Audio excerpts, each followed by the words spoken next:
The baby's tiny fingers wrapped around Jihoon's expensive Italian leather shoe, and the Korean Mafia boss froze in his tracks.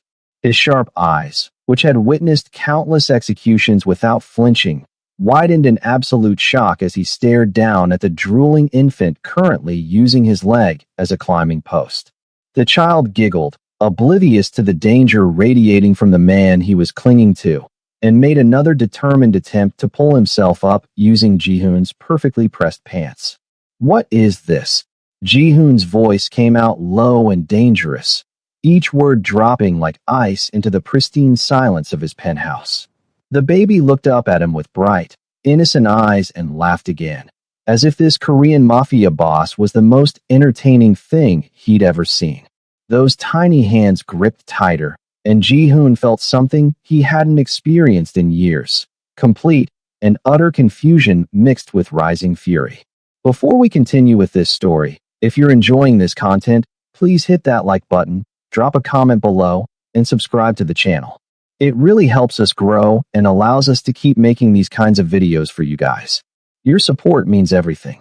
Now, back to the story. Jihoon had returned home early, which was his first mistake. The meeting with the Busan Syndicate had gone sour faster than expected, and he'd left his men to clean up the mess while he retreated to his sanctuary. His immaculate penthouse where everything had its place and chaos was forbidden. He'd loosened his tie as he entered, already planning the scotch he'd pour, the silence he'd enjoy, the absolute control he maintained over every aspect of his domain. Instead, he'd walked into the sound of babbling. Actual baby babbling echoing through his marble-floored living room. His hand had instinctively moved to the gun at his waist as he'd crept forward, wondering what kind of psychological warfare his enemies had devised this time. A baby? In his home? It was so absurd he'd almost convinced himself he was hallucinating from stress. But no, there it was. A very real, very messy infant crawling across his white carpet, leaving a trail of what he desperately hoped was just drool and not something worse. And now that baby was clinging to him like he was a jungle gym. "Get in here. Now." Jihoon's roar shattered the air. The sound of rapid footsteps came from the direction of the kitchen, and then she appeared. Nia, his cleaning woman, her dark skin pale with terror, her usually calm eyes wide with panic. She was a Black American woman who'd been working for him for 6 months. Always punctual, always thorough, always invisible, which was exactly how he liked his staff. But today, she'd brought a baby into his home. "Sir, oh God, sir, I'm so sorry." Nia rushed forward and scooped the baby up, but not before the child let out a wail of protest at being separated from his new favorite person. "I can explain, please, just let me." "Explain?" Jihoon's voice could have cut glass. "Explain how there is an infant in my home? Explain how you violated every single rule of your employment? Explain how you thought this was acceptable?" Nia held the crying baby against her chest, bouncing him slightly in that universal mother's motion. But her eyes never left Jihoon's face.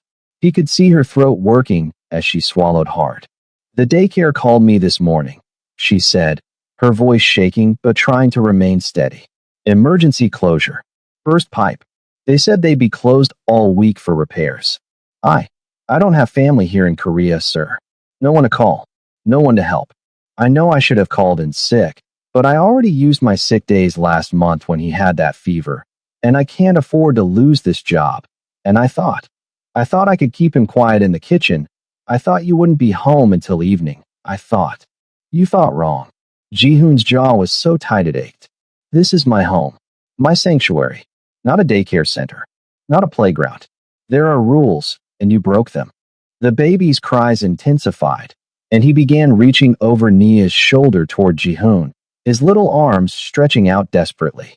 It was almost comical, except nothing about this situation was funny. "He just wants to play with you, sir," Nia said quietly, still bouncing the wailing infant. "He's usually so good, I promise. He won't bother you if you just let me." "Let you what?" "Let you continue to use my home as a nursery." Jihoon's voice rose. "Do you have any idea who I am? What I do? The kind of meetings I have here? The kind of people who come through that door?" "Yes, sir." then you know this is impossible. Unacceptable. He gestured sharply at the door. Get out. Both of you. You're fired. The words hung in the air like a death sentence. Nia flinched as if he'd struck her, and the baby, sensing his mother's distress, cried even harder. Those little arms kept reaching, reaching for Ji-hoon, as if he could somehow make everything better. Ji-hoon turned away, unable to look at those desperate tiny hands anymore. I want you gone in 10 minutes. Leave your key on the table. He expected more pleading, more tears, more apologies. That's what people always did when he fired them. They begged, they bargained, they debased themselves. But Nia went quiet. When she spoke again, her voice had changed. The fear was still there, but underneath it was something else. Something that made Ji-hoon pause despite himself. Your brother would have held him. The words hit Ji-hoon like a physical blow. He spun around, his face draining of color. What did you say? Nia stood straighter, the baby still crying against her shoulder, but her eyes were clear now. Sad, but clear. I said, your brother would have held him. He would have understood. You don't know anything about my brother. Ji-hoon's voice came out hoarse, dangerous. I clean your studies, sir. Every Tuesday and Friday for 6 months. Nia's voice was gentle but firm. I've seen the photos on your desk. The one where he's holding those neighborhood children, making them laugh. The one from the festival where he's carrying that little boy on his shoulders. I've seen you talk to his picture late at night when you think no one's listening. Ji-hoon felt his hands clench into fists at his sides. How dare she? How dare she watch him in his private moments? How dare she speak about? I've heard what you tell him, Nia continued, and there were tears on her cheeks now, but her voice didn't waver. About how you wish you'd been more like him. About how he knew how to love people, how to be gentle. About how he told you not to become your father. Stop. The word came out barely above a whisper. He was kind, wasn't he? He would have seen a scared mother trying to keep her job and a baby who just wanted someone to smile at him. And he would have understood. Maybe he would have even helped. Ji-hoon's brother, his younger brother, dead for 3 years now, killed by a rival gang while protecting Ji-hoon during an ambush. The last person who'd ever made Ji-hoon laugh. The last person who'd ever hugged him. The last person who'd ever called him Hyung with love instead of fear. His brother, who had always talked about wanting a family someday. About being different from their father, who'd ruled with an iron fist and a cold heart. About teaching children kindness in a world of cruelty. The memory hit him with perfect clarity, his brother's voice, warm and teasing, during their last conversation. Hyung, when you finally have kids, don't be like father. Hold them, love them, show them there's more to strength than fear. Ji-hoon had laughed it off then. I'm not having kids. Too dangerous in our line of work. Then hold someone else's kids. Just don't forget how to be human, okay? He hadn't. He'd forgotten anyway. Looking at Nia now, at the baby who'd finally quieted his soft hiccups, still reaching toward him with those trusting arms, Ji-hoon felt something crack inside his chest. Something that had been frozen solid for 3 years. He stopped, unsure what he'd even been about to say. Nia wiped her eyes with her free hand. I'm sorry, sir. That was inappropriate. I shouldn't have mentioned him. I'll go now.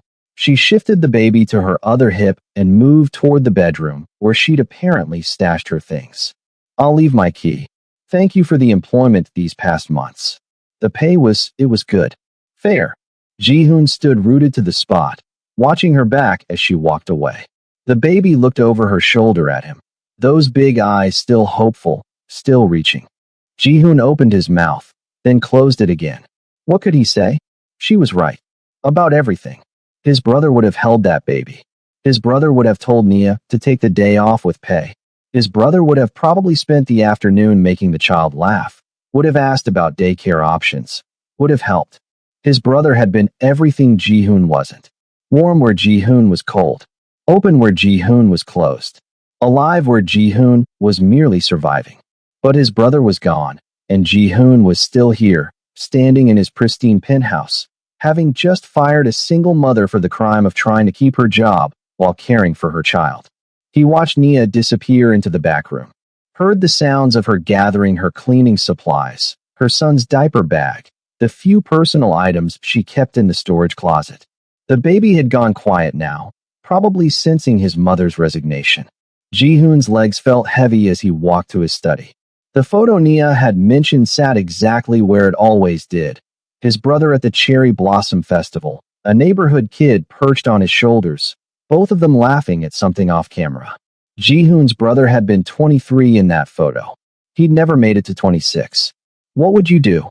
Ji-hoon whispered to the photograph, his voice cracking. You always knew the right thing. You always knew how to be good. The photo, of course, didn't answer. The dead never did, no matter how desperately you needed their guidance. When Nia emerged 15 minutes later, her eyes were red but dry. She'd composed herself, put on that mask of professional distance that all employees learn to wear around him. The baby was in a worn carrier strapped to her chest, his little face peeking out, those curious eyes still watching Ji-hoon with interest. She placed the key on the marble entryway table with a soft click that seemed to echo through the entire penthouse. The bathroom under the stairs has a loose tile, she said quietly, professionally. Third one from the left. And the filter in the air purifier in your bedroom needs changing. I ordered a replacement, but it hasn't arrived yet.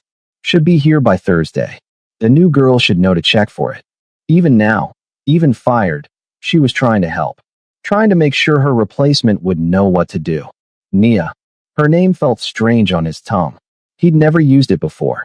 Always just called her you, or nothing at all. She looked up at him, waiting. I. The apology stuck in his throat. Ji-hoon didn't apologize. Didn't explain. Didn't justify. He gave orders and people obeyed, or they faced consequences. That was the only way to survive in his world. But his brother's voice echoed in his head. Don't forget how to be human. I'm sorry, he finally managed, but it came out too quiet, and by the time the words left his lips, Nia had already bowed one final time and was walking toward the elevator. She didn't hear him, or maybe she did and chose not to acknowledge it. Either way, the elevator doors closed behind her and the baby, and Ji-hoon was alone in his perfect, pristine, empty penthouse. He stood there for a long moment, staring at the spot where the baby had been crawling. There was a small wet spot on his white carpet. Drool, probably. He should call his backup cleaning service immediately. Get it treated before it stained. Instead, he walked to his liquor cabinet and poured 3 fingers of scotch. Then he sat in his leather armchair and stared at nothing. That night, Ji-hoon didn't sleep. He kept seeing the baby's face, those trusting eyes, those reaching arms. Kept hearing Nia's calm, devastating words. Your brother would have held him. He got up at 3 in the morning and went to his study, pulling out the box of his brother's belongings he kept in the bottom drawer. Letters. Photos. A worn paperback book on child psychology his brother had been reading before he died. For when I'm an uncle, he'd joked. You'll have kids eventually, Hyung, and I need to know how to spoil them properly. There was a sticky note on the first page in his brother's handwriting. Children need consistency, warmth, and to feel safe. Just like everyone else. Just like you, Hyung. Ji-hoon's hands trembled as he held the book. When had he last felt safe? When had he last offered safety to anyone else? The next 3 days passed in a blur. Ji-hoon went through the motions. Meetings with his lieutenants, discussions about territory disputes, decisions about shipments and payoffs, and all the machinery that kept his criminal empire running. But his mind wasn't fully present. He kept seeing babies everywhere. On television commercials. In parks as his car drove past. A couple with a stroller crossing the street. And he'd found himself watching until they disappeared from view. His men noticed. Of course they noticed. Boss, are you all right? His second in command, Tae-sung, had asked during a particularly important meeting about the Port Authority situation. You seem distracted. I'm fine. Ji-hoon had snapped, and the meeting had continued. But Tae-sung's concerned eyes had lingered. On the 4th day, Ji-hoon broke. He called in his head of security, Min Jae, a man who'd been with him for a decade and knew how to be discreet. I need an address, he said simply. Min Jae didn't ask questions. That's why he'd survived so long in this business. By evening, Ji-hoon had Nia's home address, employment history, and a full background check on his desk. She lived in a small apartment in a less affluent part of Seoul, working 3 jobs now, according to Min-jae's report. The cleaning position with Ji-hoon had been her primary income. Without it, she was scrambling to make rent, working herself to exhaustion. The baby's name was there too, though Ji-hoon hadn't asked for it. He stared at the information for a long moment, then closed the folder. The next morning, Ji-hoon had his assistant order the most expensive baby clothes from a high-end boutique. Designer outfits that cost more than most people's monthly salary. He had them delivered to Nia's address with a note that simply said, "An apology." They were returned the next day with a note in Nia's neat handwriting. "Thank you, but we're fine." Ji-hoon stared at the returned package in disbelief. People didn't refuse his gifts. People didn't refuse anything from him. They accepted with gratitude and fear, knowing that his generosity was just another form of control. But Nia had sent them back. He tried again. This time, expensive toys, educational ones that the boutique owner assured him were perfect for developmental growth. He had no idea what that meant, but if he was going to apologize, he'd do it properly. Those came back too, with another note. "We don't need these." Ji-hoon's frustration mounted. What did she want from him? What would make this right? On the third attempt, he sent an envelope containing enough cash to cover 6 months of premium daycare, along with information about the best childcare facilities in Seoul. Surely she couldn't refuse this. This was practical. This was helpful. This was what she needed. Instead of a returned envelope, Nia herself showed up at his office. His secretary buzzed him, sounding nervous.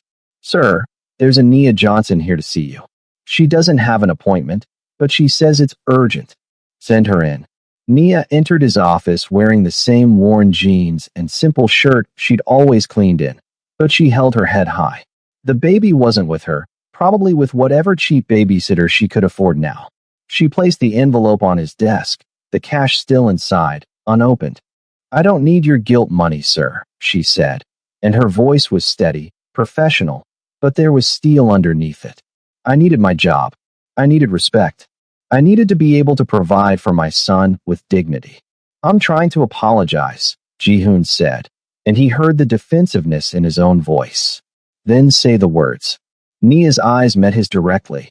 "Don't buy them. Don't throw money at the problem and hope it goes away. That's not an apology. That's just what people with money do to make themselves feel better." The words stung because they were true. Ji-hoon had bought his way out of guilt before. Donated to charities after particularly bloody operations. Sent expensive gifts to the families of men he'd had killed, as if luxury items could somehow balance the scales of mortality.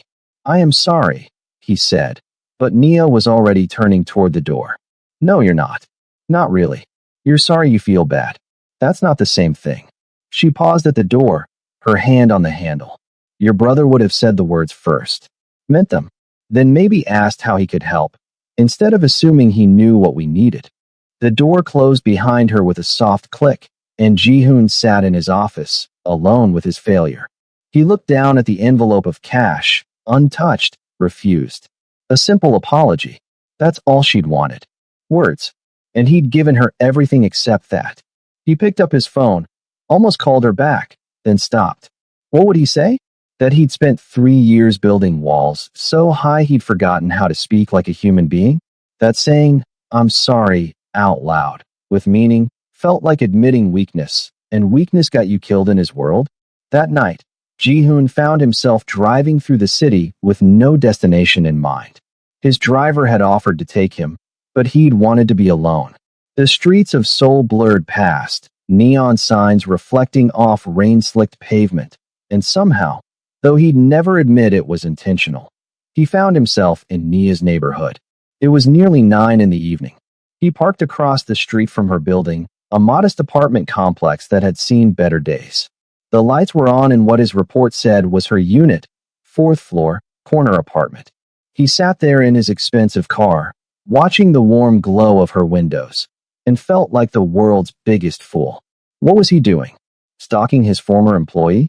Watching her like some kind of obsessed creep? He should leave. Go home. Forget about the woman and her baby and move on with his life. But then he saw her. Nia emerged from the building's entrance, the baby strapped to her chest in that worn carrier, and she looked exhausted. Bone deep, soul-crushing exhaustion. She walked to the bus stop, checking her phone for the schedule, bouncing slightly to keep the baby content. Ji-hoon checked his watch. 9:15. Where was she going this late with a baby? He watched her board the bus, and before he could talk himself out of it, he was following. Keeping a careful distance, his dark car blending into Seoul's nighttime traffic. The bus wound through the city, and Ji-hoon followed, feeling increasingly foolish but unable to stop.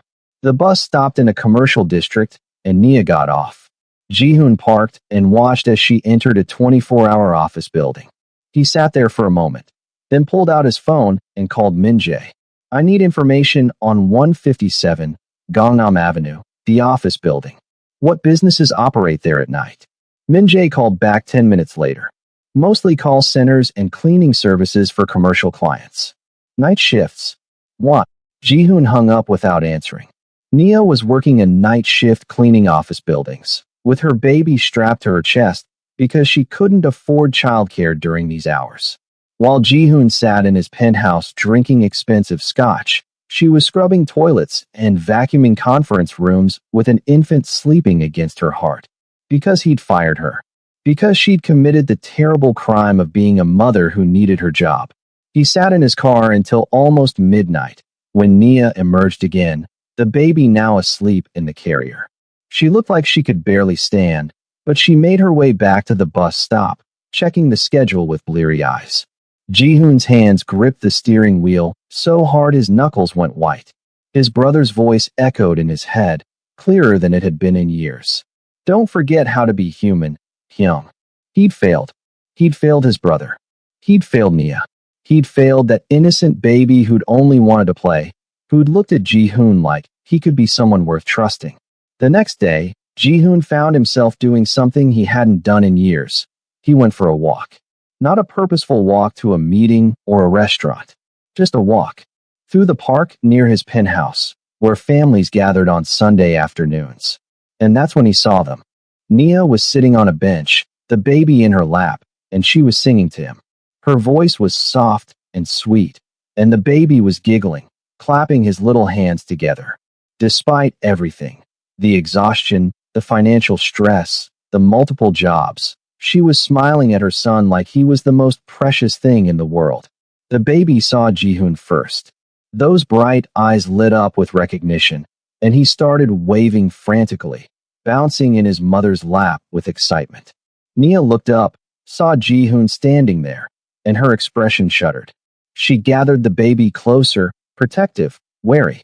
I'm not following you, Ji-hoon said quickly, which was a lie, and they both knew it.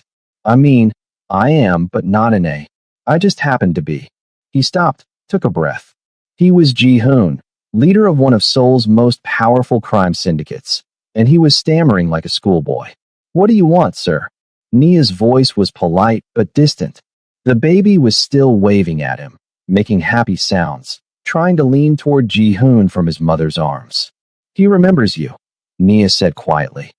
He's too young to understand that you're the reason we're struggling right now. The words hit like bullets. Ji-hoon flinched. I know, he said. I know, and I wanted to say that I'm sorry. Actually sorry. With words. Not money. Not gifts. Just, I'm sorry. Nia studied his face for a long moment. The baby continued to reach for him, making grabby hands that were impossible to ignore. Why now, she asked. What changed? I saw you last night. At the office building. Working with him. Ji-hoon gestured to the baby. I saw what my actions caused. The real consequences. Not just theoretical guilt, but actual harm to actual people. To you. To him. So you followed me there too? Yes. No point in lying. I haven't been able to stop thinking about what you said. About my brother. About what kind of man I've become. The baby let out a cry of frustration at being held back from his new favorite person, and Nia's sighed. He's going to throw a tantrum if I don't let him down. She looked at Ji-hoon. Do you mind if he comes to you? He seems determined. I don't. I've never held a baby. He'll teach you. Nia set the baby down on the ground, and immediately he began crawling toward Ji-hoon at impressive speed, giggling the whole way. Ji-hoon stood frozen as the baby reached him and immediately began using his legs to pull himself up. Those tiny fingers gripped his pants, and the baby looked up at him with pure joy. No fear, no hesitation. Just trust. Pick him up before he falls, Nia said, and there was the faintest trace of amusement in her voice. Ji-hoon bent down awkwardly and lifted the baby under his arms. The child weighed almost nothing. How could something so small and fragile exist in a world as brutal as this one? The baby immediately wrapped his arms around Ji-hoon's neck, clinging to him like he'd found something he'd been searching for. And Ji-hoon felt his chest crack open completely. This tiny human, who had every reason to fear him, who he'd rejected and yelled at, was hugging him like he was someone worth loving. I don't deserve this, Ji-hoon whispered. No, Nia agreed, standing up and moving closer. You don't. But he doesn't know that. All he knows is that you're tall and interesting and you were nice to him once. So you must be a good person. I'm not a good person. I know what you are, sir. I'm not stupid. I know the kind of man who lives in a penthouse like that, who has the kind of security you have, who gets the kind of visitors you get late at night. Nia's voice was matter of fact. I know you're dangerous. I knew it when I took the job. The baby cooed against Ji-hoon's neck, completely content. Then why did you work for me? Because dangerous doesn't always mean evil. And because you paid well and on time and never tried to touch me inappropriately, which puts you ahead of 2 other employers I've had in this city. Nia reached out and adjusted the baby's shirt where it had ridden up. And because I heard you talking to your brother's picture one night when I was working late. I heard you crying. Dangerous men who cry over their dead brothers aren't completely lost. Ji-hoon felt heat rising in his face. You heard that. I hear a lot of things. I'm invisible, remember? That's how you like your staff. She met his eyes. But your brother wasn't invisible to you. He mattered. And you miss him. Every day. The admission came out before Ji-hoon could stop it. He sounds like he was a good man. He was everything I'm not. Nia tilted her head, studying him. Maybe. Or maybe he was just brave enough to show the parts of himself you keep locked away. The baby started squirming, wanting down to explore. Ji-hoon set him carefully on the ground, and immediately the child began investigating a nearby pile of leaves with intense focus. They stood there in silence for a moment, watching the baby discover the fascinating world of autumn leaves. He picked one up, examined it with the serious concentration only a child could muster, then promptly tried to eat it. No, baby, leaves aren't food, Nia said, moving forward to gently extract the leaf from his mouth. The baby protested, then immediately forgot about it when he spotted a small stone that was apparently even more interesting. How do you do it? Ji-hoon asked quietly. Do what? Stay so calm. So patient. You're working 3 jobs, exhausted, struggling to make rent because of what I did, and you still sit here singing to him like nothing's wrong. Nia was quiet for a long moment, watching her son explore. Because he didn't do anything wrong. He's innocent in all of this. And he deserves a mother who smiles at him, who makes him feel safe and loved, regardless of what chaos is happening in my life. That's what being a parent means. My father never did that. I know. I heard that too, in your late-night conversations with your brother's photo. Nia glanced at him. Your father made you afraid. Your brother tried to make you feel safe. And now you don't know how to be either afraid or safe, so you just stay in control instead. Ji-hoon felt exposed, seen in a way he hadn't been since his brother died. You should have been a therapist, not a cleaning woman. Couldn't afford the education. Single mother, remember? There was no bitterness in her voice, just statement of fact. Besides, I'm good at cleaning. And I'm good at watching people. You'd be surprised what you learn about someone from how they live when they think no one's paying attention. The baby had discovered Ji-hoon's shoe again and was crawling back toward him with clear intent. This time, Ji-hoon crouched down to his level. The baby clapped his hands with delight and lunged forward, nearly toppling over before Ji-hoon caught him. He likes you, Nia observed. He's not usually this friendly with strangers. Why? Ji-hoon found himself asking. Why doesn't he hate me? I yelled. I scared him. He's a baby. He doesn't hold grudges. He just knows that right now, in this moment, you're being gentle with him. That's all that matters to him. She paused. Maybe that's something adults should learn. The baby was now attempting to climb Ji-hoon like a tree, using his shirt as handholds. Ji-hoon picked him up again, more confidently this time, and the child immediately began exploring his face with curious fingers, poking his nose, touching his ears, patting his cheeks. What's his name? Ji-hoon asked, realizing he'd never actually asked before. Does it matter? Yes. And Ji-hoon realized he meant it. This wasn't just the baby anymore. This was a person, a small person who deserved to be known. Nia searched his face, looking for something. Whatever she saw must have satisfied her, because she answered, I call him baby, or sweetheart. I haven't told anyone his actual name in Korea. It's safer that way. Safer from what? From his father finding us. Nia's voice went flat. That's why I'm here. In Korea, running. Hoping distance and an ocean will be enough. Ji-hoon felt cold rage building in his chest. He hurt you. He tried to. When I told him I was pregnant, he wanted me to get rid of it. When I refused, he got violent. I left that night with nothing but the clothes on my back and the money I'd been secretly saving. She took a breath. A friend helped me get to Korea. Said it was far enough away that he'd never find me. That I could start over. And then you started working for another dangerous man. Ji-hoon's voice was bitter with self-awareness. At least you never pretended to love me first, Nia said simply. At least I knew what you were from the start. That's its own kind of honesty. The baby was getting sleepy, his energetic exploration slowing. He rested his head on Ji-hoon's shoulder with a contented sigh, and Ji-hoon felt something in his chest that he hadn't felt in 3 years. Something warm and terrifying and precious. I want to help, he said. Really help. Not with money or gifts. With actual help. Whatever you need. Why? Nia's eyes were suspicious now. What's in it for you? Nothing. Maybe that's the point. Ji-hoon looked down at the sleepy baby in his arms. My brother told me not to forget how to be human. I forgot anyway. Maybe this is how I start remembering. I don't need charity. I'm not offering charity. I'm offering amends. There's a difference. Nia studied him for a long moment. The baby had fully fallen asleep now, his small body warm and trusting against Ji-hoon's chest. He needs to nap. I should take him home. Let me drive you. When Nia started to protest, Ji-hoon added, Please. It's the least I can do. And you're exhausted. I can see it. Something in Nia's defenses cracked. Okay, just this once. Ji-hoon's car was parked nearby, and his driver looked shocked when he approached carrying a baby, with Nia walking beside him. Ji-hoon ignored the man's expression and climbed into the back seat, still holding the sleeping child.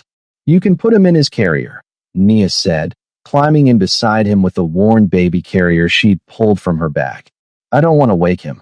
So they drove through Seoul in silence, Ji-hoon holding a sleeping baby, Nia watching them both with an expression he couldn't quite read. When they reached her building, Ji-hoon carefully transferred the baby to Nia's arms, and the child barely stirred. Thank you, Nia said quietly. For the ride. And for the apology. The real one. Can I see you again? The words came out before Ji-hoon could stop them. Both of you. Tomorrow, maybe. At the park. Why? Because he's teaching me something. About trust. About second chances. Ji-hoon met her eyes. And because you're right. My brother would have wanted me to be better than I am. Maybe you two can help me figure out how. Nia was quiet for so long that Ji-hoon thought she'd refuse. Then she nodded slowly. Tomorrow. 2 o'clock. Same bench. But if you're late, we're leaving. I'll be early. Over the next 2 weeks, Ji-hoon found himself living a double life. By night, he was still the cold, calculating crime lord, making decisions that affected territories and money and lives. But during the day, he was becoming someone else. Someone who met a woman and her baby in the park. Someone who learned how to stack blocks and make silly faces. Someone who brought simple toys, not expensive ones, just the kind any uncle might bring, and felt absurdly proud when they made the baby laugh. He learned that the baby loved music, would bounce and giggle whenever Nia sang. He learned that peekaboo was apparently the height of comedy. He learned that sometimes the best thing you could do was just sit quietly and be present while a child explored the world around him. And he learned about Nia, really learned, not from a background check, but from actual conversations. She'd been a nurse in training back in America before her ex-boyfriend derailed everything. She loved jazz music and classic novels. She missed her grandmother, who'd raised her, who'd passed away 2 years ago. She was terrified of failing her son, of not being enough, of the world being too hard and her being too soft.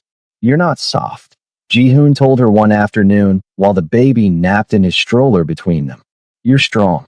Strength isn't always loud and aggressive. Sometimes it's quiet and persistent, like water wearing away stone." "Did you read that in a fortune cookie?" Nia teased, but she smiled. "My brother used to say it. He was always reading philosophy books, trying to convince me there were other ways to be powerful than through fear. Smart man. He was." Jihoon paused. "He would have liked you. Would have liked him too." He nodded toward the sleeping baby.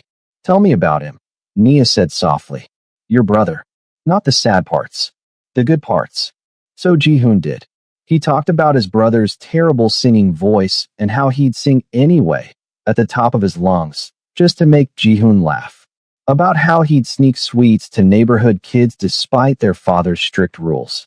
About how he'd once spent 3 hours helping an elderly woman carry her groceries home, then came back covered in cat hair because she'd had 17 cats and insisted he meet every single one. Nia laughed at the stories, and Jihoon realized he was laughing too. Really laughing. Not the cold amusement he sometimes showed at business dealings, but genuine joy at the memory of someone he'd loved. "He sounds wonderful," Nia said. "He was. And I failed him." "How did you fail him?" Nia's voice was gentle, non-judgmental. Jihoon was quiet for a long moment, watching the baby sleep. "He died protecting me, taking a bullet meant for me. And his last words were asking me to promise I'd find something worth living for besides revenge and power. I promised. Then I spent 3 years doing exactly what he asked me not to do. You're here now, aren't you? With us. That's something. It's not enough. Maybe not. But it's a start." Nia reached over and adjusted the baby's blanket. "Grief makes us do strange things.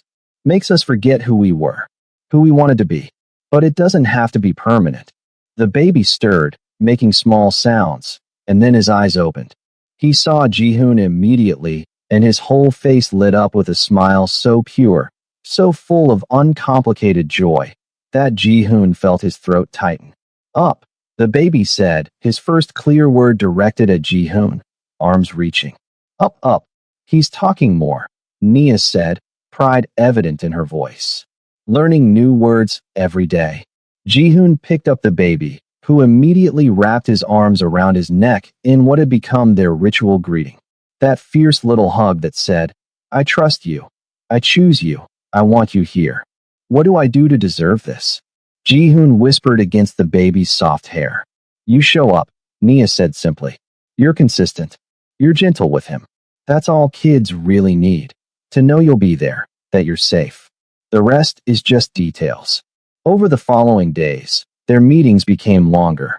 Jihoon started bringing coffee for Nia, exactly how she liked it, after paying attention to how she ordered it once. He brought healthy snacks for the baby, the kind Nia mentioned he liked. Simple things. Thoughtful things. He found himself telling her things he'd never told anyone. About the pressure of taking over the family business. About the weight of all the lives that depended on his decisions. Both his own men and the civilians caught in the crossfire of gang politics. About how tired he was of being feared instead of known. "So stop," Nia said one evening as they watched the baby play in the sandbox. "Stop what? Being that person. You have power, right? Use it differently. You can't erase what you've done, but you can change what you do next. It's not that simple, isn't it? You're the boss. You make the rules." Nia looked at him directly. "Or are you just afraid that if you stop being scary, you'll stop mattering?" The question hit harder than any punch Jihoon had ever taken. "My brother asked me something similar once. Right before he died. He asked if I even remembered what I wanted out of life anymore, or if I'd become nothing but the role I played. What did you tell him? I didn't answer. I said we'd talk about it later. But later never came.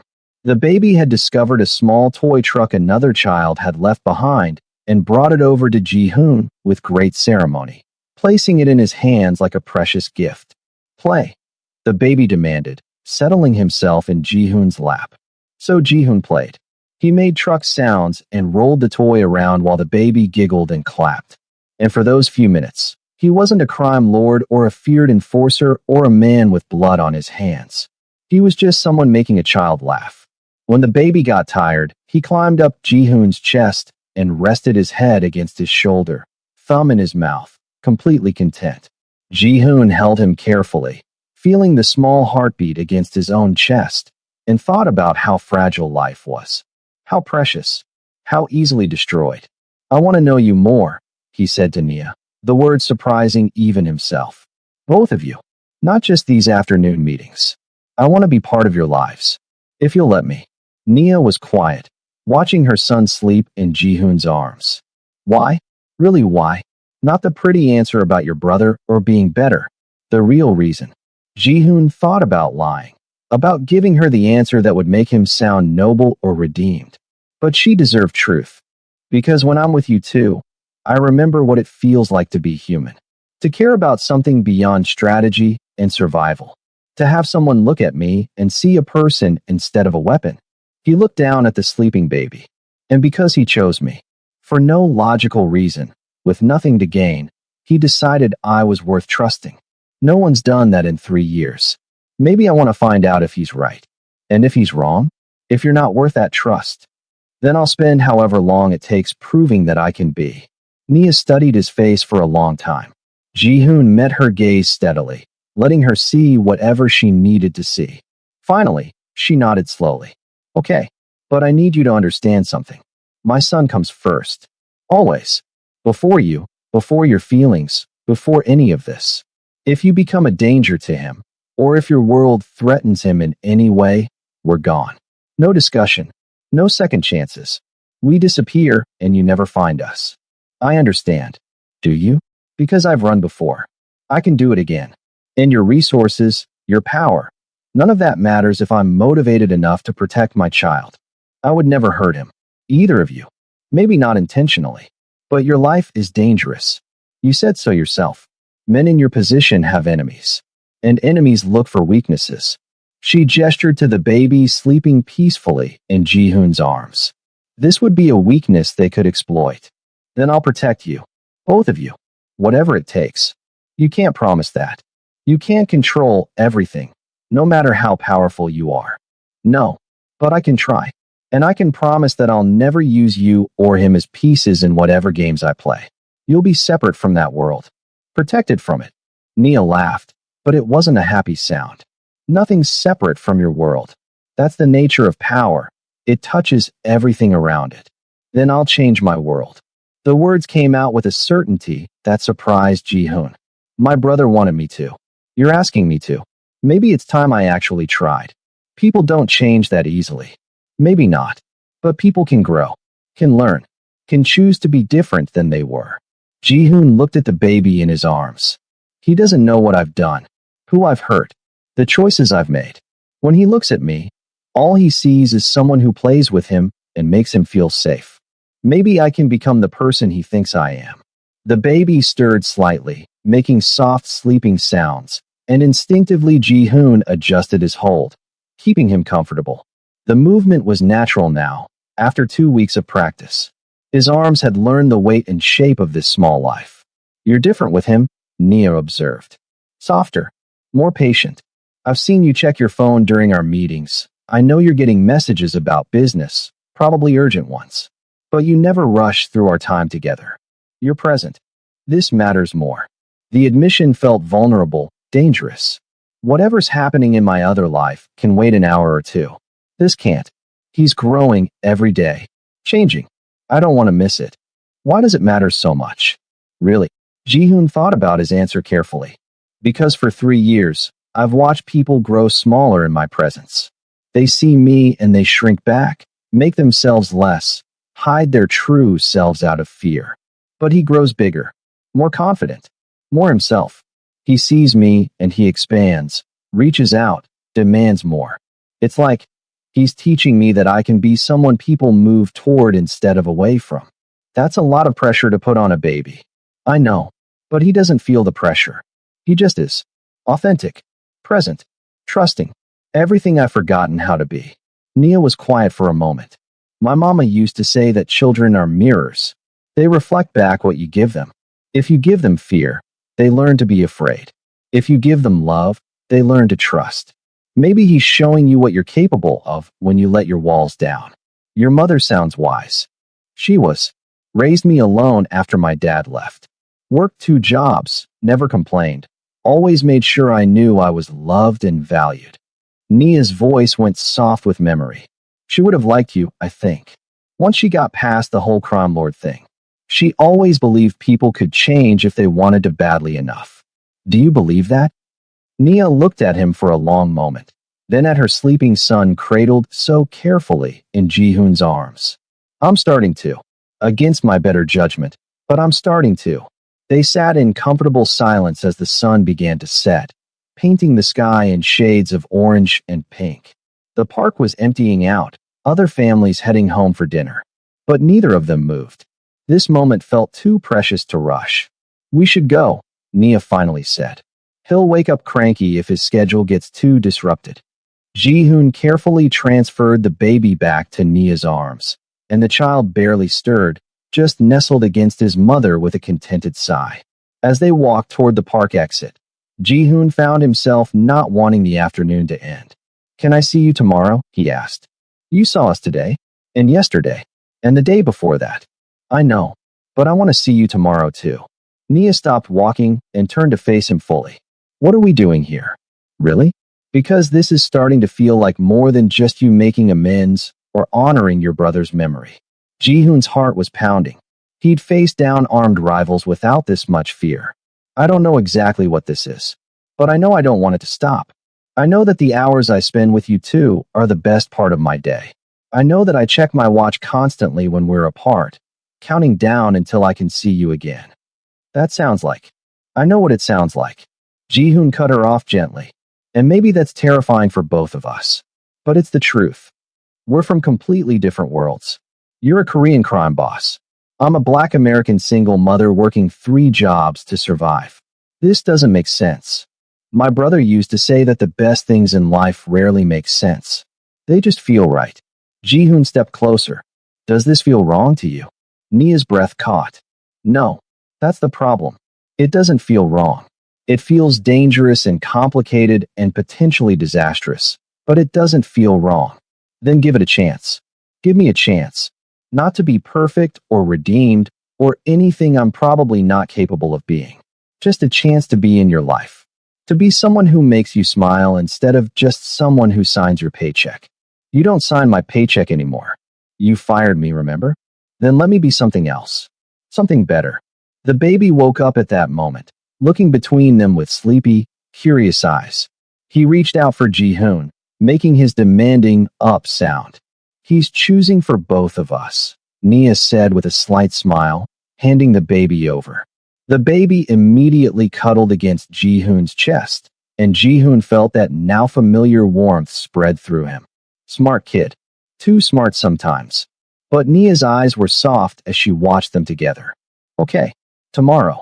But we need to talk about what this actually means. Ground rules. Boundaries. Protection for him. Whatever you need.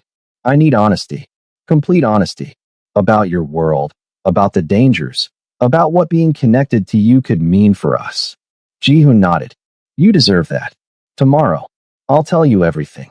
That night, Ji-hoon barely slept. His mind raced with everything he needed to say, everything Nia needed to know. The territory disputes, the rival gangs, the constant threat of violence that shadowed his every move. How could he explain that world to her without driving her away? But when he met them at the park the next day, Nia's expression was serious and determined. Before we talk, she said, I need to tell you something. Last night, someone followed me home from work. Ji-hoon went cold. What? I'm not sure who. Could have been random. Could have been connected to my ex. Could have been. Connected to me. Jihoon finished, his voice hard. Someone saw us together. Started looking into you. That's what I'm afraid of. Jihoon pulled out his phone immediately, calling Minjae. I need a full security detail on the address I'm sending you. Now. And find out who's been watching that location. He paused. And Minjae? This is personal. Treat it like it's me being threatened. He hung up and turned back to Nia, who was holding the baby protectively. I'm sorry. This is exactly what you were afraid of. Is this what it's going to be like? Constant danger? Always looking over our shoulders. Let me protect you. Both of you. Move in with me. My penthouse has security that. No. Nia's voice was firm. I can't bring him into your world like that. That's too much, too fast, too dangerous. Then what do you want me to do? Just watch while someone threatens you? Hope they go away on their own. The baby, sensing the tension, started to fuss. Nia bounced him automatically, her movements practiced and soothing. I want you to be honest with me. Is this person a threat because of you or because of my ex? I don't know yet, but I will find out. Jihoon's voice was ice cold, the crime boss emerging. And I will handle it. That's what I'm afraid of. The handling. Nia met his eyes. I don't want you killing people to protect us. I don't want that blood on my conscience. On his future. Then what do you want? I want you to find out who it is and why they're watching. And then I want you to make them stop without violence. Can you do that? Or is violence all you know? The challenge in her voice stung, but it was fair. I can try. I can't promise it'll work, but I can try. That's all I'm asking. By that evening, Minjae had answers. Jihoon's rival, the one he'd had business disputes with for months, had noticed Jihoon's repeated trips to the same neighborhood, had started investigating, had found Nia and the baby. He hasn't made a move yet, Minjae reported. Just watching, gathering information. Tell him to meet me. Neutral ground. Tomorrow night. Boss, is that wise? I'm not asking for permission. Jihoon's voice was sharp. Set it up. The meeting was tense. Jihoon sat across from his rival in an abandoned warehouse, both surrounded by their respective guards. But instead of threats or negotiations about territory, Jihoon did something unprecedented. He told the truth. The woman and child you've been watching. They're under my protection. Personal protection. Not business. Not leverage. They're off limits to all conflicts between us. His rival laughed. You're getting soft. The great Jihoon, brought down by a woman and a baby. Call it what you want. But I have evidence of your operations in Busan. Enough to destroy you completely. I've never used it because our conflict has been profitable for both of us in some ways. But if anything happens to them, anything at all, I release everything to the police and to your own bosses. You'll be finished. You're threatening me over a woman? I'm offering you a deal. You leave them alone, completely. Don't watch them, don't investigate them, don't use them in any way. And I keep your secrets. We continue our business relationship as before. Everyone wins. His rival studied him carefully. You really care about them. Yes. That's a dangerous weakness to show. Or a line in the sand. Your choice how you see it. After a long pause, his rival nodded. Fine. They're off limits. But if you ever use them against me, the deal is off. Agreed. When Jihoon returned to Nia's apartment to tell her it was handled, she was waiting with the baby already asleep in his crib. Well, she asked. Handled. No violence. Just information and negotiation. And I'm supposed to just trust that? Trust that tomorrow someone else won't see us and decide we're valuable leverage. Jihoon took a breath. No, you're not supposed to just trust it.